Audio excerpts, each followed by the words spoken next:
Hello, my name is Bill Kite. I'm one of the public information officers on the Meadow Creek fire, which continues to burn with low intensity a few miles from here.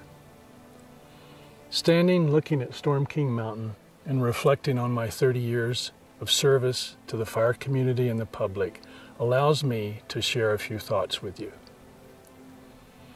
We owe it to the men and women who paid the ultimate price on this hallowed ground to do our very best on every fire we're responsible for.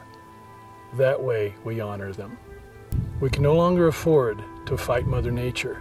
We must allow fire, when appropriate, to assume its natural role on the landscape.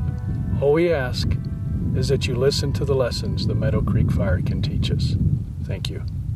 My name is Steve Gage. I'm the incident commander for the Boise Nemo team, and we're here on the Meadow Creek fire to manage the fire in a manner which provides for what we're considering risk management.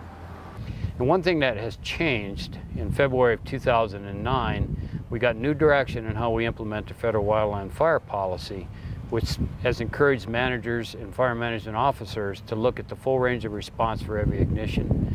So how do we engage that fire at that point, wait for it to come to a piece of ground that's better for us and not necessarily better for the fire?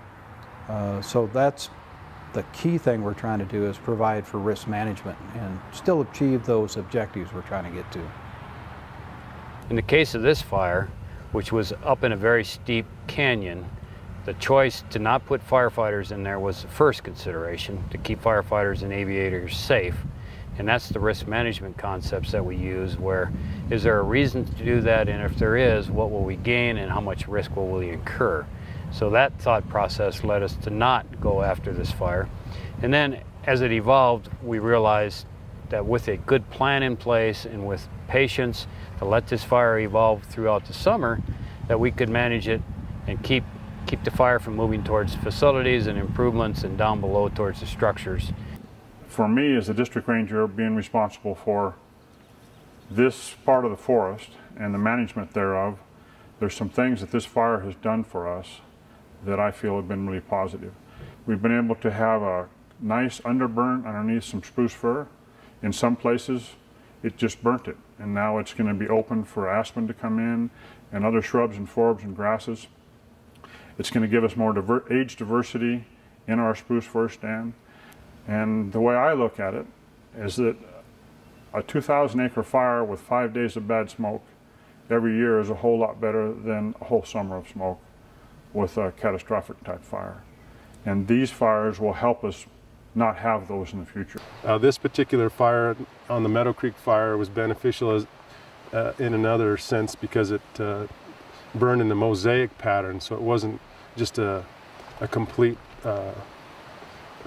burn in just one area. It kind of moved around and left little islands of habitat that weren't burned. So when it does that, it creates edge habitat for deer, elk, bighorn sheep, and even some of the bird species. Turkeys can benefit from fires like this. Even songbirds, after a couple of years, will come in and start using the areas again.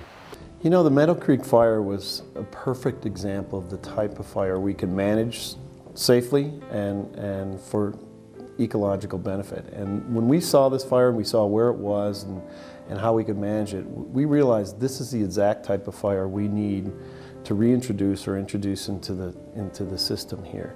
And then a lot of it is building the expectations with people to make sure they know if there are going to be days where we know the smoke is really bad, we need to let them know ahead of time. And it's providing some opportunities for people who are very sensitive to smoke, whether it's through health reasons or their age or whatever it is, to give them a place that they can get away from the smoke. And so that's a challenge, and that'll always be a challenge.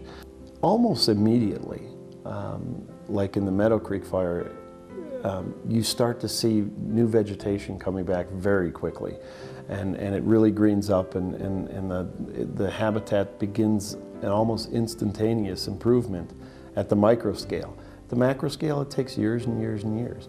But if we do this in smaller patches, you know, at thousands of acres at a time, as opposed to hundreds of thousands where a wildfire might do that's uncontrolled, you know, the effects will be this mosaic of response from the vegetation, and that's what makes good, diverse, healthy systems and healthy forests and healthy watersheds. You know, for thousands and thousands of years, this area in the Rocky Mountains have evolved with fire, and fire is a vital part of how the system and how the vegetation evolves.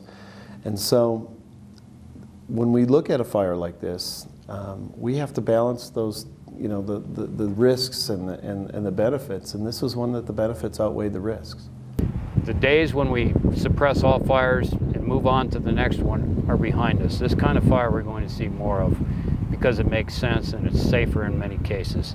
Wildland fire has always been with us. It will continue to be with us.